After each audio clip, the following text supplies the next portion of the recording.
everyone, and as always, thank you once again for tuning into SuppTalk Radio.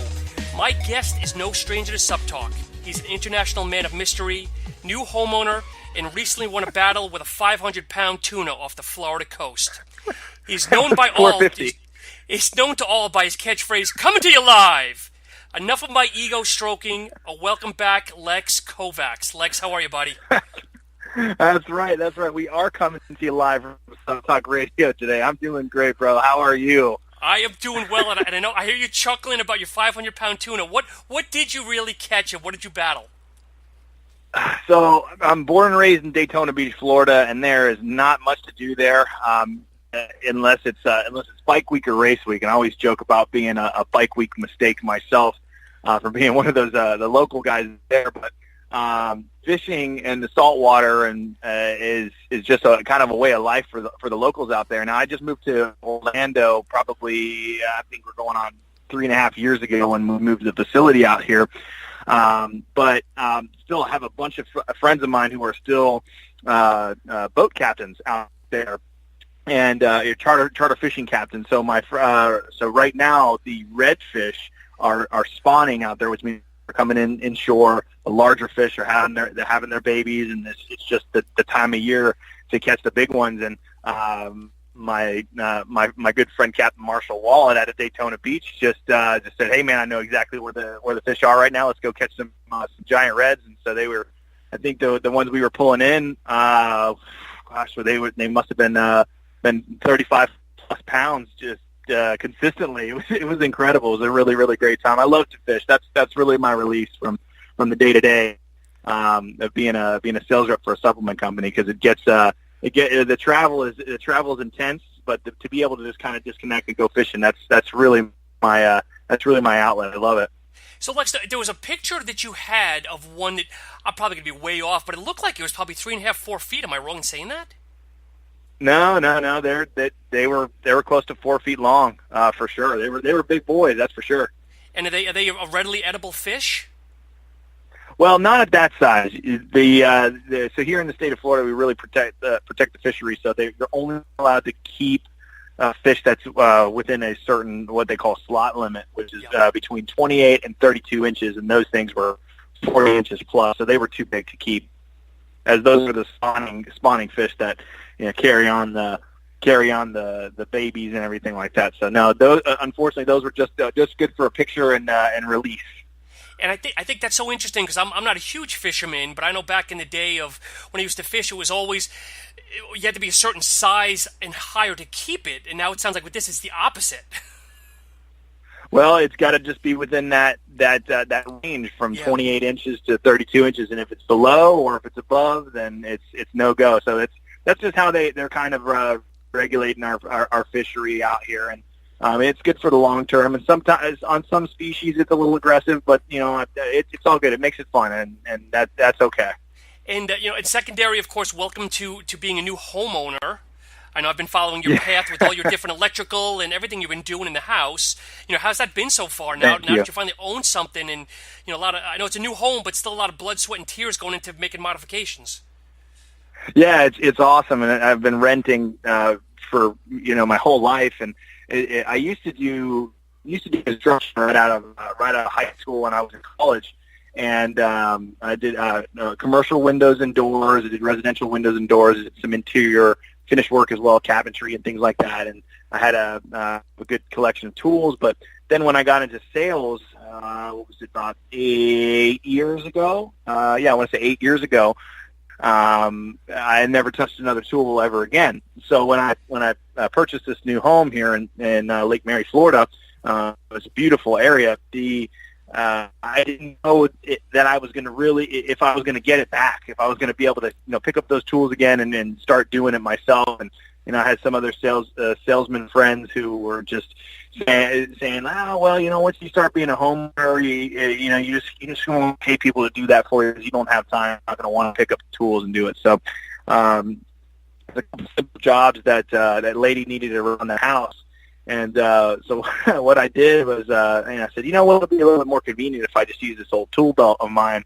And as soon as I grabbed that tool belt and I just clicked it forward, it was like somebody turned on a switch for me, and I was just back at it again, trying to fix and tinker with everything around the house. And if you follow me on Instagram, you're seeing me literally every single weekend fixing this, installing this, doing everything from plumbing to electrical and drywall, and just everything I can get my hands on. I just feel like a little old man running around just tinkering with stuff just so I can use tools. But yeah, it's been an amazing experience. So thanks for asking.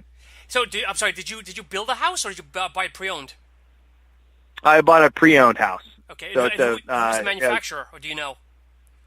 I don't know. It was built back in 1988. It's a 1,400 square foot Nice. ranch house, and it's just big enough for me and Lady and her cat, who I'm convinced is trying to kill me. But it's just enough. And what's next for the house, or are you kind of on the down low with all your fixes and your troubleshooting? So that was where my brain was first on, was when I was convinced that, what is next? What are we going to work on next? Until I started seeing the bills come back over from Home Depot and how much I was spending there, just trip after trip after trip. Retail has really suffered over the past few years with e-commerce and Amazon, blowing up. It's no wonder to me why businesses like Home Depot and Lowe's are still in business, because you start a project, and all of a sudden you got to go back to Home Depot because you forgot something, or you dig through a wall and there's this little fitting that I need, or I need this extra tool or whatever it is, and you just need it now so you can move on with your project. So I really foresee those businesses continuing to thrive and do well. So I don't know. To answer your question, really, I don't know. I'm probably going to pump the brakes just for a little bit. I wouldn't mind putting a coat of paint on my garage. Things are looking a little rough in there, but honestly, it's in living condition now. My toilets work, and there's no plumbing clogs or anything like that. I've got lights. I've got a little bit of furniture that I could sit on, and for right now, I'm okay. And that you kind of hit it on the head. That's the one thing I always tell people too. That whether you're buying a brand new house or just moving into a house, is yes, you pay whatever it is, the $150 to $250, but to make sure you keep a slush fund on the side of 15, 20, 25 grand for the repairs, for blinds, for new carpet, any of the other stuff that you kind of forget sometimes when you're moving into a house. Which I had no idea about. So, so the next time I'll be a little bit more prepared. No, but that's good. Again, congrats, my man. But, as I mentioned, I know you and I kind of talked a little bit offline, and first off, glad you're stopping by. I know, we chat a lot on Instagram, but haven't had a chance to talk live. But one of the things I want to talk about is the new Raze Energy Drink that you guys have out. I know you guys are dipping your toe into the energy drink market. Would love to just learn a little bit more about that. What made you guys kind of jump in, and I'll kind of hand it off to you. Woohoo! Absolutely, man. So, So the Repp sports line is essentially geared towards the hardcore market. I mean, we use that brand as a means to really push the limits on any kind of ingredients or dosages or whatever it is. I mean, we walk that line very, very, very well with that brand and really push the limits. So we obviously saw the explosive growth that the beverage category has really had, and we've never played in that market before. We've always been dietary supplements only, and being a manufacturer of dietary supplements, being so heavily vested in that market, as that market is changing, as I feel the days of the just the miracle fat burners and and the raspberry ketones and Garcinias that actually helped build our business in the early years.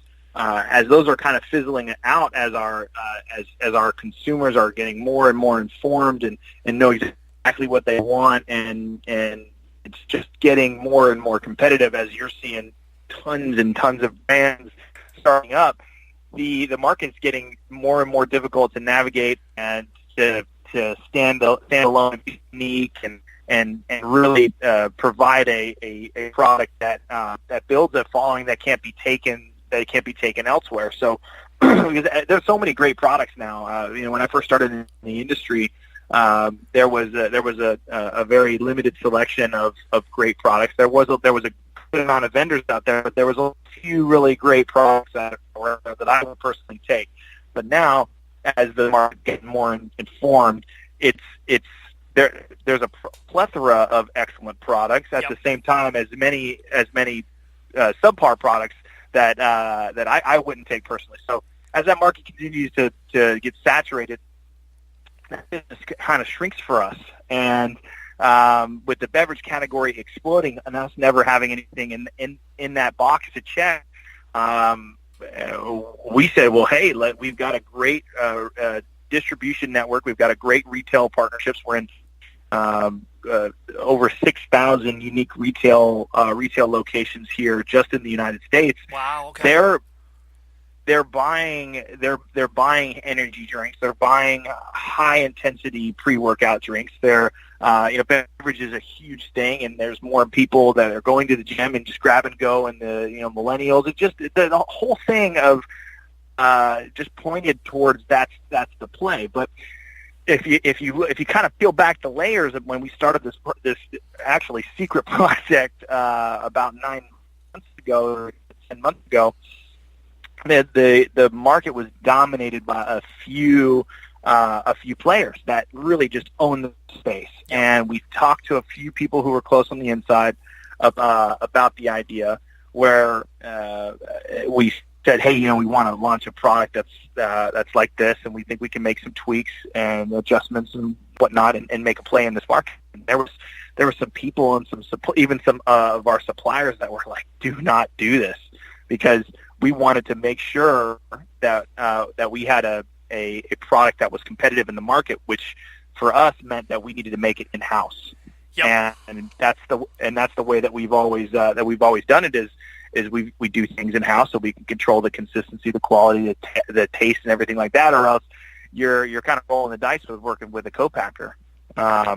So we actually it's funny how we got the canning line start, the build out. We actually went to beer distributors and beer brewers for advice on how to build a canning line inside our facility, because we didn't want anybody to know that we were entering into the energy drink market. Yep. Because there's massive players in that market. Coca-Cola plays in that market, and huge brands that really have almost unlimited resources. So we didn't want anybody to really make any kind of counterplay against us while we were positioning ourselves to move into the market. So we did everything was top secret. Not even the majority of our internal staff didn't even know about it until the machinery started rolling in, just because we kept it under such tight wraps.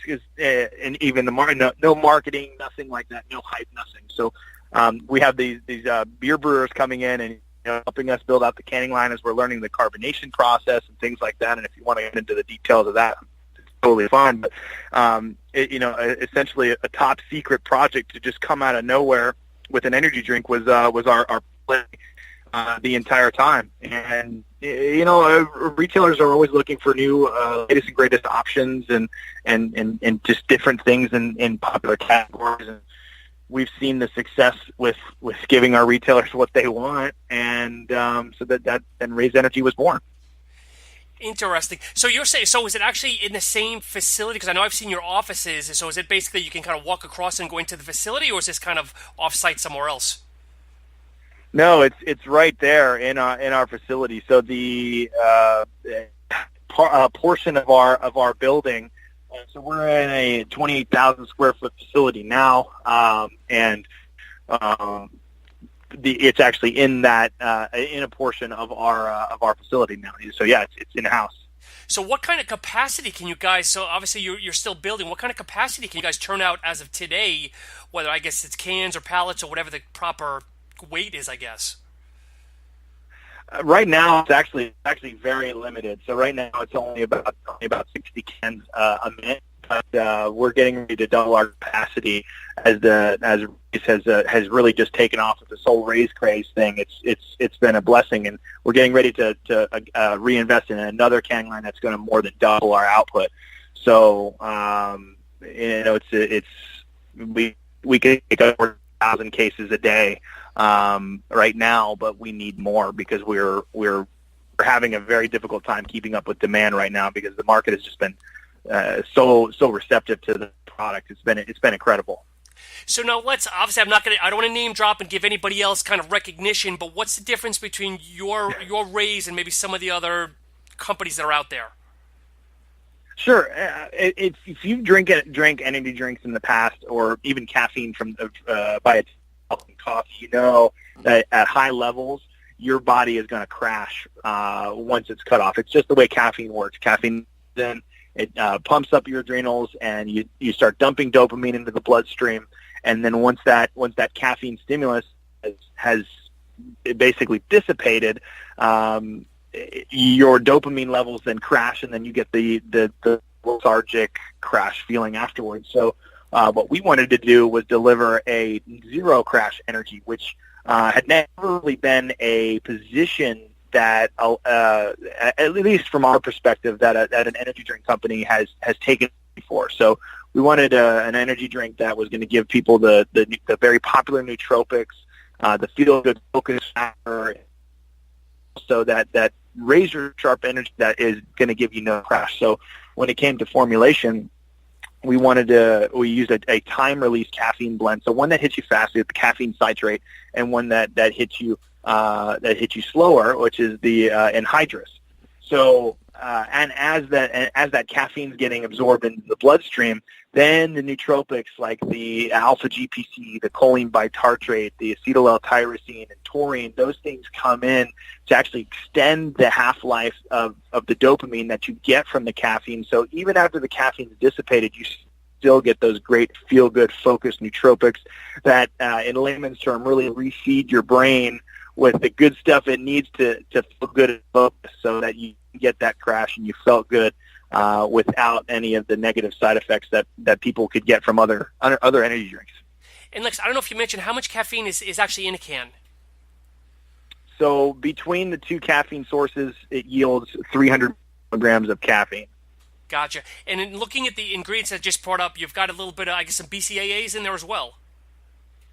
Yeah, we've got a little bit of BCAAs in there.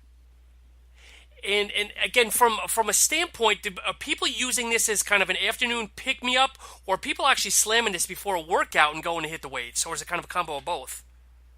No, it's definitely a combination of both. There's going to be those people that take it before a workout, but I'd never recommend taking a carbonated beverage before you go and train. I mean, there's some benefits to sodium bitartrate, taking that before you train, which is a little carbonation, but really, no. I would say this is more for the if you're really trying to focus at work, if you're having trouble focusing in school or on the job or something like that, where you really need to hone in and feel good and not crash and perform all day for a good amount of time. Then this is the beverage for you. I mean, it really is all about that good hyper-focused, feel-good feeling that it's not going to supply you with a great pump or anything that you might need during a workout. But with the electrolytes and the nootropics, that's really what I would recommend it for. Lex, I don't know if I'll ask this question right, but is this flavoring or is this carbonation more on the side of a seltzer or more on the side of like a soda? I don't know if I'm explaining myself right. Okay, so there's a carbonation scale which has to do with the amount of carbonation per cubic inch of liquid. So if you look at let's say a soda pop is about 3.5 on the carbonation scale. If you look at the other end of the spectrum, which would be like the current energy drink market, or the largest energy drink market, on the lower scale, that's more of a 2.5, 2.4, which is mainly what you would see. At least in years past, if you went to the gas station, you grabbed one of the popular energy drinks out of there, they were a little bit lower on the carbonation, and that's about a 2.4, 2.5. So on the Raze Energy, we're looking at right at 3.8. So I'm sorry, 2.8. 2.8. 2.8. 2.8. Dude, you really are wicked smart. I wasn't expecting that education, but no, that's awesome to know. Because the reason I ask, and it's going to sound kind of weird, I don't mind having sodas. I'm more of a clear soda type guy. I don't like the Cokes, but I like go more of the clear sodas. But I'm not a seltzer guy because I don't like the way the seltzer tastes. Mm-hmm. So I don't know if that explains kind of what I'm asking. If it's more of a seltzer, or more of a soda. Maybe I guess it's just less than a soda. Yeah, less than a soda. Okay, all right. So I know you've got 5 or so flavors. What are you guys selling the most of, or is there a trend of what's moving the best? Well, if you do taste test in any particular market, for the original 4 flavors that we launched, it was the most wild thing I've ever seen. Where you would have 4 people and they would have 4 different favorite flavors, and there would be people who swore up and down that this one was the watermelon frost was their favorite flavor, and then another person would come to the taste test and they would say, "Oh, the sour gummy worms is the best thing I've ever had," and then I have my personal favorites and things like that. So it was really, really spread out when we did our initial market testing. But as they say, the proof is in the pudding. Over the last 3 months, the top fan favorites have been the sour gummy worms and the strawberry culotta flavors. Those have taken the front seat of the first initial 4 flavors. And this week we launched 2 new flavors. Last week we launched the grape bubblegum, which was really interesting to formulate. But the second one, which is the one we're most excited about, is the Phantom Freeze, which will be hitting shelves starting this week. What is the Phantom Freeze going to taste like? Or I don't know if you can share that. Well, it's it's more of it's a little bit of a surprise, but if I had to put a name on it, I would probably say a little bit closer to a grapefruit citrus frost type flavor. And I don't want to stereotype here because again, I'm from Florida. I lived in Miami as well. Is the guava mango popular in Florida, or am I just kind of really off target? No, you're absolutely right. So guava is a really popular fruit here in Florida and in the Caribbean. But also we have a large demographic that loves guava in South Texas, South California, Arizona, places like that in the Southwest that just love guava. And actually, that's my personal favorite. I think the guava mango is hands down the best flavor that we make, even with the new flavors considered. I mean, Phantom Freeze gives it a run for its money, in my opinion. However, it's all over the place. But yeah, you're right. So, Lex, I'm going to put you on the spot here because I know you go to a lot of stores to visit and talk shop. If I'm a customer, I'm grabbing Raze, I'm grabbing some of the other ones. Why do I want to grab you instead of one of the competitors? Why don't you give something new a try with some unique flavors and see what it really feels like to not crash from an energy drink? Okay, and I can appreciate that. And again, I don't want to name drop, but the one thing that I definitely like about your product is there's no creatine in it because I cannot use creatine personally because of some kidney issues I have. But yours is a product that I would definitely go towards. Yeah, thank you. And we're seeing creatine and other ingredients like teacrine being more popular in those drinks, and that's fine. Those drinks are great. Our drinks is just different. It's not that it's superior or that it's the one that you should go with. But if you don't want creatine, if you want to if you don't want creatine, then we have this perfect option for you. And it just so happens that you won't crash from it when you take it either. So I have to get on my high horse here, and I'm going to be the negative guy for a minute. So obviously you and I knew we were getting together today on the show, and I went into my local vitamin shop, figuring, okay, hopefully they have Raze here. I'll pick one up, get to try a couple of flavors so I can talk more educated. But you guys aren't in vitamin shop. No, that's right. Right now you'll also find it in the specialty independently owned stores. Anybody up here in Massachusetts you want to plug that I can go find it? Yeah. Absolute Nutrition in Chicopee has all flavors in stock right now, and you can go down there at any time. Also, any corporate Gold's Gym location has them in stock right now, and you'll see more and more as the hype and the Raze craze really it's amazing that just to see it happening, and it's just more and more and more retailers are just getting on board because they're telling their friends, and the consumers are looking for it, which is it's just awesome. Do you think when you look at all the supplements in general, the different categories, has the energy drink category been the biggest one you think this year, over like pre-workouts and protein and BCAAs and everything? Oh, it's by far the fastest growing category. If you look at the larger distributors here in the U.S., their dietary supplement sales are down. When it comes to fat burners, the only thing that's really, really growing, and growing is an understatement, are the grab and go items like beverage and snack foods. So even the bar business has suffered, but it's these new snack items, grab and goes, and beverages that are really taking the industry by storm. And there's so many great drinks that are out there now. So it's I foresee that market continuing to grow and grow and grow. Lex, obviously you guys are putting a lot of R&D and resources financially and whatnot into Raze itself. Are there any other iterations that you guys are looking at? Well, at this point, we do have another beverage. It's the Reactor RTD, which is a non-carbonated pre-workout. It's a 10-ounce shot, and it's super high stem pre-workout driven.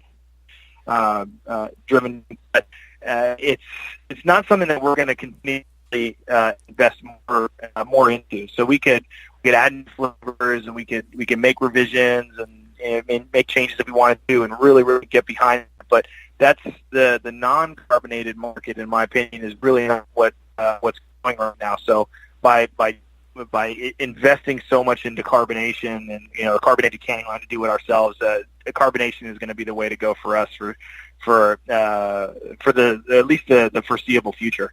No, I'm glad. Obviously, you're the first person to come on to kind of talk about the whole energy drink craze, and I appreciate that. And obviously, you guys, you and I are friends, and hopefully continued success with this area.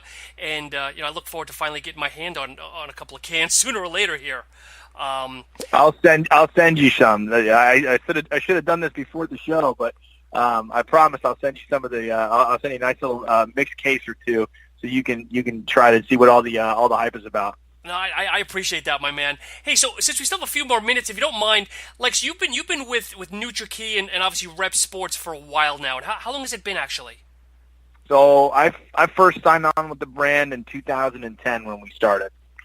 And that's rare, because I've been in this business for a while, obviously not as a rep, but it seems like there's a lot of people that there's no brand loyalty, and I don't know what the reasoning is. I guess it's just the nature of the beast with jobs.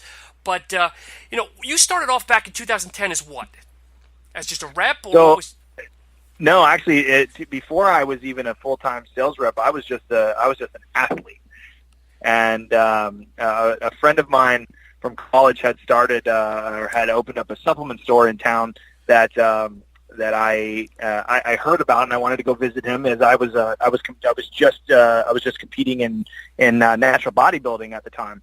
And so I needed to pick up some commodity items, just some BCAAs and creatine and things like that I needed for my regular regimen. And so I wanted to go see my friend. So I went in, and he was explaining that, hey, I'm starting up this brand. It's going to be, pharmaceutical grade commodities that, nothing fancy about them. It's just what people need. And we're going to give people an opportunity to bypass all the fancy marketing and only buy what they need in bulk powders. And I said, well, dang, that sounds awesome. I want to buy some. He said, well, I'll tell you what, you're in the business right now. You're competing. You're doing that. You like to talk to people. If we can endorse you and you tell people you take our stuff, we'll give you whatever products you want for free. So sure. I looked at him square in the face and said, well, who do I got to kill first? So we, for the next 2 years, worked part-time, just to, doing some promo work and just getting the name out there as I was working in the real estate business. And when the business was large enough to take me on full time, I made the jump. I was working for a Fortune 500 company in sales, and I said, you know what? I think I love these products. Chris has been behind me since my beginnings, when nobody else would pay attention to me. So I see the potential. I love the products. I've used them personally. I know what's going into them. Let's do it. Let's roll the dice. So for the next, it was probably 2 years that I didn't come home, of just going out and visiting every independent store that I possibly could to get the name of Nutrakey out there. So did you leave your real estate job, or were you doing both at that time? Well, for the first 2 years, I was doing both, but then in 2012 was when I left the real estate industry for good to just go on the road full time for Nutrakey. So so basically walk me through. So obviously you show up to the stores, you either do demos, product knowledge, things along those lines. Well, the first step is not getting thrown out of the store, because if you can imagine, our retail partners, they see a lot of vendors who are saying, "Hey, buy my products, buy my products, buy my products." And if the products don't make sense and they don't fulfill a need for our retail partners, then there's no reason for them to carry the line. If they don't like it, if they're not unique and it's just the same as everybody else, there's no reason to be on the shelf. So if I could get people to not slam the door in my face, because here's this young kid coming in, "Hey, buy my brand." You have to establish a relationship and figure out the needs of our retail partners and find out where we actually fit, and kind of go through and learn their business, learn how they operate, learn how they purchase, what their customers are, who their demographics, or who their customers are, and what their demographics are, and just kind of fit your business into their business model. It's all about learning. In sales, you have to be a better listener than you are a talker. And so every single, because we were we just focused on the independent stores, every situation, every partner that I met was a different story, a different background of why they started their store, what they're looking for in products, how they run their business, when they do their purchasing, how they market to their customers. Every little thing is completely tailor-made for every interaction that you're going to. So by going in and learning as much as you can about their business and how they operate, and then fitting your business in with them, and take not expecting to sell everything at every turn you can to a retailer, and just finding what they need, and giving them a good reason to go with you in those categories. It just takes a little bit of time to figure it out and build that relationship with each one of those retailers. But so once you figure out those needs and you can provide value to your retail partners, then it comes down to the follow-up. Just for literally years of just trying to be consistent on the promises that you made, and our key beliefs here at Nutrakey is if you say you're going to do something, you do it. And always keep our retail partners' best interests in mind ahead of your own, and those are really the two our two guiding principles that keep us in business. So, Lex, just to kind of summarize, when you started visiting the accounts, these were kind of cold sales. You weren't doing post sales where they already had the product. You were trying to get your foot in the door. Absolutely, yeah. There was maybe 10% of the customers that I visited had already purchased our products, because we were, at that point, we started with Lone Star, but then we got them with Europa, and that made more sense, and we became an exclusive brand with them. But we, as I mentioned earlier in the interview, we had the raspberry ketones at that point, and that was after Dr. Oz came out and said that raspberry ketones were the God's greatest gift to this planet, and everybody should get on them, and they're going to be shredded wheat in a week, and all this stuff. So we had a great price point for raspberry ketones. Actually, further side note, our Chris, our original owner, sold his car to buy the raw goods to manufacture raspberry ketones. And so we had a great price point on these items, and they were in with Europa. So Europa, looked through their list and said, "Oh, well, the cheapest raspberry ketone is Nutrakey. So go for Nutrakey." And it ended up on a couple shelves. So if I went into a retail store and saw a raspberry ketone on the shelf, or maybe it was a caffeine capsule or something like that, I was ecstatic, because I said, "Oh my God, you have so many options in that category, and you went with us." I would just unload everything I had for samples to support that. I mean, whatever. I was just it was just dumb excitement because I was just astounded that, I was sitting there in Washington State, and we're a brand that started in a storage unit in Daytona Beach, Florida. Wow. And this retailer picked us to put them on the shelf, regardless of the reason. I mean, it was just such an emotional moment for me, and I don't know if that was part of the reason why our retail partners really got behind Nutrakey. Maybe it was, maybe it wasn't. But it was such a great emotional time for me. So, Lex, for people that are listening, because obviously, I appreciate your kind of day in the life. So, when you would go in and talk with the customers, did you also talk pricing, or is it more of get interest, more product knowledge, and then maybe hand the lead off to an internal buyer? How does it go from that standpoint? No, it's everything. It's from explaining the product line to then making the numbers work, getting the order, processing the order, making sure the order arrives, and then following up, making sure that the product is moving for our retail partners, that the consumers aren't having complaints, and then offering that support piece afterwards to where if they have a return, or if they have a product that stops moving, or whatever it is, or a damaged product or anything like that. I mean, really being a full service business for our retail partners. And that's the day in the life of a sales rep. So no, a lot of people don't realize that they might want to be a sales rep for a supplement company, but it's a lot more than most people think. It's not just going out there and saying, "Hey, I'm jacked and I take this product and it's great." No, you have to have some business acumen. You have to be good at numbers. You have to have great follow-up. You have to be able to communicate on more than, "Hey, my bicep looks good. You should take this product." You have to know ingredients. You have to know how the thing about Nutrakey products is it's not necessarily a single ingredient in the product. It's the combination and the way that the ingredients work together in the dosages. And being able to explain that to a retailer or an end consumer is really the value that you can provide.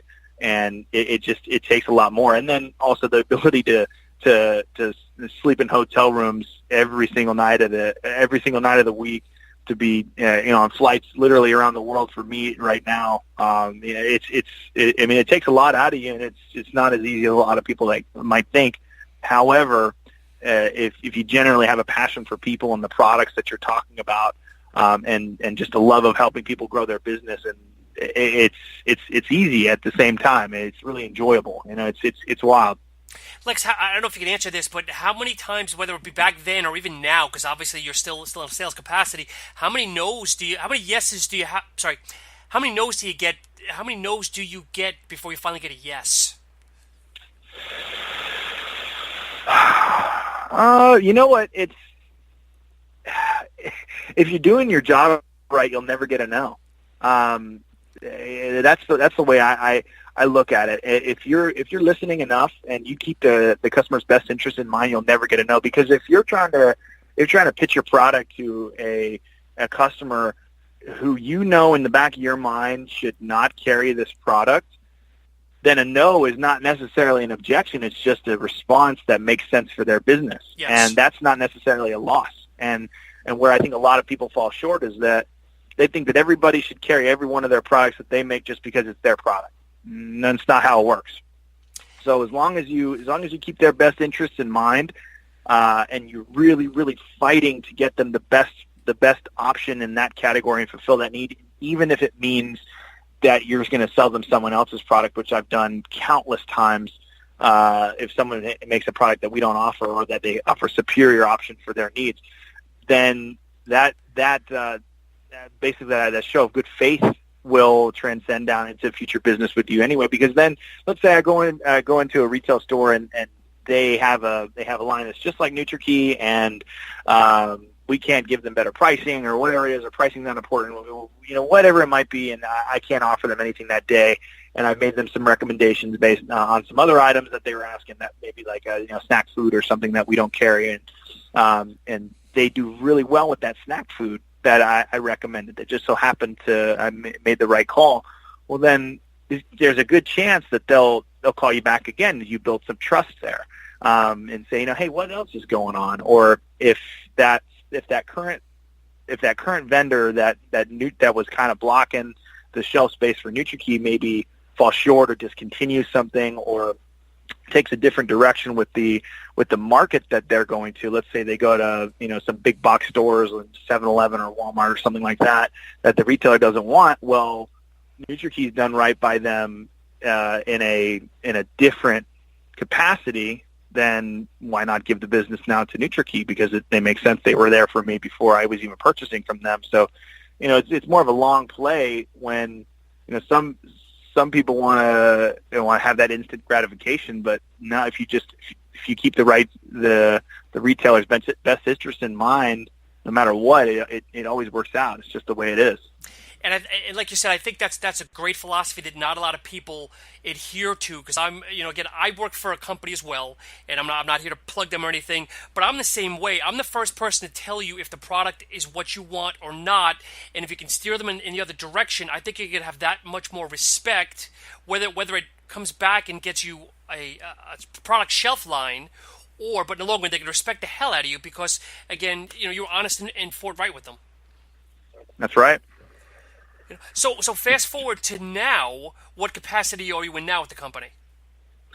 So now I'm our national sales manager. I oversee all everything sales with our business. And as I went through those different territories, I would put a rep in place behind me as a regional manager for that territory. And then as I had a little bit of just a little bit of experience in that market, I'm able to kind of support our team members in those regions, as I have a little bit of background there. But each one of those reps will do a way better job and knows their market like the back of their hand. They know their customers. They have better relationships than me, and they're just more suited for that. I'm more of the general the general business guy. Well, now moving into a more business development role, my day-to-day has to do with sourcing new channels of business, helping with some supply chain, doing a lot of reporting. Nice. For my team, for other sales reps, for our business, just dissecting the data. So I've gone more from sales to more of an analytical business development role. So I don't do as much day-to-day selling as I once did, and it's just new for me, as that's not my background. So kind of learning through the skin of my teeth of how to do it. It's just it's a fun learning experience because I really enjoy growing and changing. And that explains why, because at first I'm thinking, because I've seen your posts months ago in Germany and overseas and some other, obscure areas, and I'm thinking to myself, damn, she travels a lot, but now I understand why you've got increased title, increased responsibility, so now that explains it. Yeah, I'm going all over the world to meet with new distribution partners or retail partners, mostly distribution partners, to start cracking open new international business. We're very well established here in the U.S. Like I said, over 6,000 retail locations between the two brands, and it's but we're very small internationally. We're only in about 26 different countries now. When there's just so many people out there on the face of the earth that would love our products. It's just finding the right distribution partners to get those out and kind of replicate what we did here in the U.S. But now it's navigating if you could imagine, every country has its own version of our FDA. Yep. So they have their own regulatory guidelines. They have their own label specifications. Some ingredients are illegal in some countries. For instance, Brazil, creatine is illegal. Is it really? Yeah. Or if you look to our neighbors to the north, Hilbine HCl is illegal, but they can have ephedra. It's wild. So learning those things, or China, China is a controversial country because they have so many blockades for U.S. businesses to go into their markets, yet they sell us so much product. America as a whole, we buy so many goods from China, but yet there's so many hoops that you have to jump through to sell into China, but they're the world's largest market. That navigating all those different waters in every single country as soon as you cross over that border is completely different than the next. That has been very exciting, but very difficult at the same time. So, yeah. Lex, with you guys trying to penetrate into internationally a little bit more, do you guys have to reformulate any of your products, or are they kind of universally accepted? No, they're definitely not universally accepted. We've already had to reformulate several of our products for our distribution partners in Australia, South Korea, China, some key markets that we've had to reformulate. Yeah. Wow. Well, hey, yeah, like South Korea. I'll give you another funny one. South Korea, raspberry ketones are illegal in South Korea, and so is citrulline malate. Really? Yeah. It's illegal. It's illegal to have citrulline malate in a supplement in South Korea. I'm going to do some investigating later to find out why, to see if somebody overdosed on it and died at 20,000 milligrams of citrulline or something. Nah, it's probably just lobbyists in the government, like we have here. If something works too well and it competes with pharmaceutical drugs, they shut it down because the government can't make as much money on it. That's my conspiracy theory behind it. Yeah, and just getting back to China with all the stringencies, and I know a lot of companies are still getting their raws coming in from China, so I just think that's very interesting.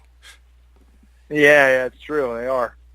But Lex, listen, man, it's been a great conversation, and I don't manipulate your time. I know you've got work to do, but anything else that you'd want to share in wrapping up? Just look for Raze Energy in a retailer near you, and we'll have more flavors in the pipeline. We should have our next flavor out, hopefully, and I hope I don't end up putting my foot in my mouth on this, but our next flavor should be out in January. I've already tasted it, and it's pretty amazing. And folks, if you want to learn more about it, it's Repp's, R-E-P-P-S, reppsports.com. Yep, R-E-P-P. Yep.